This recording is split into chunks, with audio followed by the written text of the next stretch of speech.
नमस्कार, मैं स्वागत शर्मा की असिस्टेंट। अब आप भी जानिए यूपी, बिहार, मध्य प्रदेश और सभी राज्य की आंगनबाड़ी खबर और आदेश हमारे सबसे अनुभवी संवाददाता सत्येंद्र सिंह राजावत के साथ हर दिन। कोई खबर प्रकाशित करने हेतु हमारी व्हाट्सएप नंबर का इस्तेमाल करें। नमस्कार बहनों, आंगनवाड़ी खबर लाइव न्यूज चैनल आपका स्वागत करता है। तो बहनों, चलते हैं आंदोलन की ओर। लेकिन उससे पहले अगर आपने हमारा चैनल लाइक नहीं किया है तो सबसे पहले तो आप इसको लाइक कर दें। बहनों, हम आपके लिए गांव, देश प्रदेश, शहर से जुड़ी हुई तमाम खबरें लाते रहते हैं। लेकिन इस समय जो खबर बहुत तेजी से वायरल हो रही है वो है आंदोलन की ओर। तो बहनों, आप सबको पता ही है कि हर देश के सभी हिस्सों में आंदोलन बहुत जोरों पर है और सरकार ने अभी तक कोई ठोस अहम कदम नहीं उठाया है और न ही अपने मंच से कोई घोषणा पत्र जारी किया है, कोई आदेश जारी किया है, बल्कि आश्वासन भरा आदेश ही बहनों को दिया जाता है। तो बहनों, आगामी 28 और 29 मार्च को होने वाले राष्ट्रव्यापी आंदोलन से क्या फर्क पड़ता है सरकारी तंत्र पर, ये हम आपको अगले वीडियो में विस्तार से बताएंगे। उससे पहले हम आपको बता दें कि बिहार में इस समय पटना में धरना प्रदर्शन जोरों पर है, जबकि उनकी 8 मांगें मान ली गई थीं, लेकिन फिर भी उनको कोई लिखित में आदेश नहीं दिया गया। इसलिए वहां पर भी ये समस्या बनी हुई है और आने वाली इसी 28 और 29 मार्च को विशाल धरना प्रदर्शन होगा। तो ये रही बिहार की खबर। अब इसके बाद हम चलते हैं मध्य प्रदेश की ओर। बहनों ने वल्लभ भवन मंत्रालय में मंत्री समूह की जो बैठक की थी, जिसमें सभी विभागों के अवर सचिवों को बुलाया गया था, उस कार्रवाई की प्रोसीडिंग में हम लोगों को, आंगनवाड़ी कार्यकर्ता सहायिकाओं को 7वें नंबर पर रखा गया है। देखिए बहन, आपको फिर भी 7वें नंबर पर रखा गया है और प्रोसीडिंग में लिखा गया है कि सभी शासकीय, अर्ध शासकीय कर्मचारियों को योग्यता और नियुक्ति दिनांक से अनुभव के आधार पर नियमित करने की प्रोसीडिंग लिखी गई है। बहनों, एकता का परिचय दें सभी और सभी आंदोलन में पहुंचे, हम लोग सफलता की ओर अग्रसर हैं। तो ये जो खबर निकल के आ रही है, ये सामान्य विभाग से आ रही है, जो कि सुमित्रा देवी ने इसको कहा है। तो अब चलते हैं दूसरी खबर की ओर। ये जो आप सबके लिए देश में नई शिक्षा नीति को केंद्रीय कैबिनेट ने मंजूरी दी है, जो 36 सालों से अधर में लटकी थी, उसके बारे में हम आपको बताएंगे कि 10वीं बोर्ड खत्म, एमफिल भी होगा बंद। ये बहुत बड़ी खबर निकल के आ रही है। इसको हम लोगों को जानना इसलिए ज़रूरी है कि हमें अपने बच्चों को पढ़ाना है, भविष्य उनका देखना है और ये हमारे लिए कितनी कारगर सिद्ध होती है, इसकी जानकारी हमें पूर्णतया होनी चाहिए। तो माननीय मंत्री शिक्षा विभाग, भारत सरकार द्वारा प्रस्तावित नई शिक्षा नीति 2020 को आज केंद्रीय कैबिनेट ने अपनी स्वीकृति प्रदान कर दी है। आज केंद्रीय सरकार की कैबिनेट की स्वीकृति के बाद 36 साल बाद देश में नई शिक्षा नीति लागू हो गई है। कैबिनेट ने नई शिक्षा नीति, न्यू एजुकेशन पॉलिसी 2020 को हरी झंडी दे दी है। 34 साल बाद शिक्षा नीति में बदलाव किया गया। नई शिक्षा नीति की उल्लेखनीय बातें सरल तरीके से इस प्रकार हैं, जिसका एक मानक रखा गया है 5+3+3+4। इस मानक को हम आपको विस्तार से बताएंगे। तो चलते हैं पहले मानक की ओर। 5 का मतलब है 5 साल, 5 ईयर्स फंडामेंटल जिसको कहा गया है।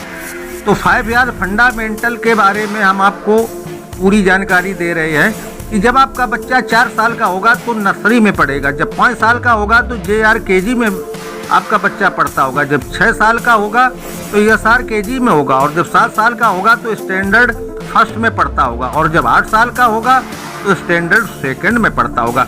ये 5 बिंदु थे 5 ईयर्स फंडामेंटल के। अब बढ़ते 3 की ओर, +3 की ओर। तो स्टैंडर्ड 3rd में जब आपका बच्चा जाएगा 9 साल का होगा, स्टैंडर्ड 4th में जाएगा 10 साल का होगा, स्टैंडर्ड 5 में जाएगा 11 साल का होगा। ये हुई 3। इसके बाद दोबारा फिर आया +3, तो ये है 3 ईयर्स मिडिल, यानी मिडिल के लिए जो ये कोड दिया गया है 3। उसके बारे में बता दें। स्टैंडर्ड 6 में जब बच्चा आपका जाएगा तो 12 साल का होगा। स्टैंडर्ड 7 में जब आपका बच्चा जाएगा 7th क्लास में तो 13 साल का होगा। स्टैंडर्ड 8 में जाएगा यानी 8 में तो बच्चा 14 साल का होगा। इसके बाद नंबर आता है 4th का। ये 4th ईयर सेकेंडरी, जिसको 4th ईयर सेकेंडरी की भाषा में परिभाषित किया गया है, इसके बारे में बता दें। स्टैंडर्ड 9 में जब बच्चा आपका जाएगा तो 15 साल का होगा, और जब स्टैंडर्ड यानी 10 खत्म कर दिया गया है तो 9 के बाद स्टैंडर्ड SSC नाम दिया गया है, उस समय बच्चा आपका 16 साल का होगा। फिर इसके बाद स्टैंडर्ड FYJC यानी जिसको फर्स्ट ईयर कहते 11 कहते हैं ना, तो उस समय बच्चा आपका 17 साल का होगा। फिर स्टैंडर्ड SYJC यानी उस समय बच्चा आपका 18 साल का होगा। तो ये थी खास बातें। केवल 12वीं क्लास में होगा बोर्ड, MPhil होगा बंद, कॉलेज की डिग्री 4 साल की, और 10वीं का बोर्ड खत्म, MPhil भी होगा बंद। अब 5वीं तक के छात्रों को मातृभाषा, स्थानीय भाषा और राष्ट्रभाषा में ही पढ़ाया जाएगा। बाकी विषय चाहे जो अंग्रेजी ही क्यों ना हो, एक सब्जेक्ट के तौर पर ही पढ़ाया जाएगा। तो पहले 10वीं बोर्ड की परीक्षा देना अनिवार्य था, लेकिन जो अब नहीं होगा। 9वीं और 12वीं क्लास तक सेमेस्टर में परीक्षा होगी, यानी पहले जो आपकी परीक्षाएं बोर्ड द्वारा होती थी 10 में, वो नहीं होगी। अब कक्षा 9 में जब आपका बच्चा जाएगा और जब तक वो 12वीं पास नहीं कर लेगा तब तक सेमेस्टर के माध्यम से उसको परीक्षा देनी होगी। तो ये हमने आपको बताया 5+3+3+4 फार्मूले के तहत आपको अब पढ़ाया जाएगा।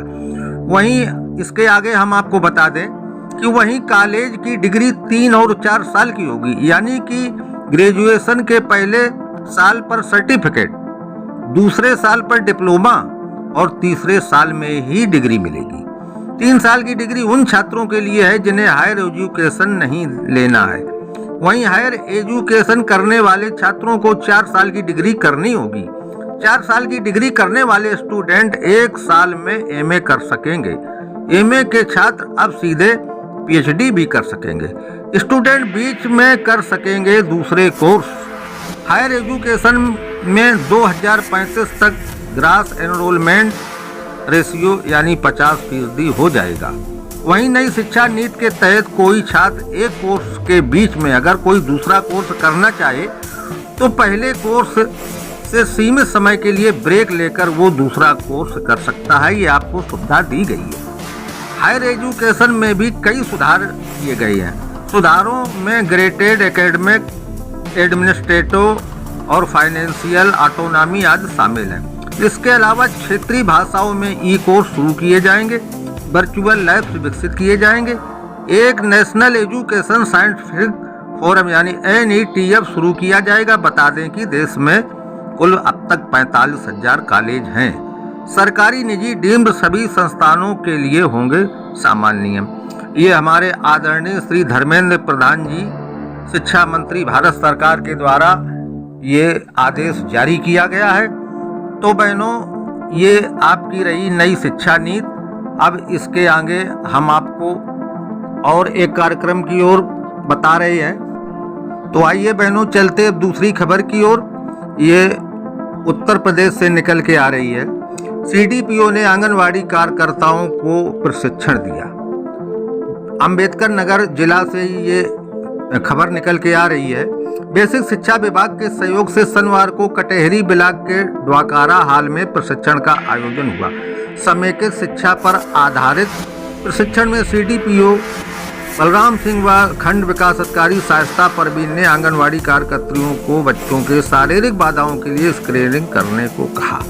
तो ऐसा हर जिलों में आदेश दे दिया गया है, ऐसा हर जिलों में हो रहा है। ये तो हमने आपको महज एक छोटा सा टिप से बताया कि ये कार्यक्रम चल रहा है।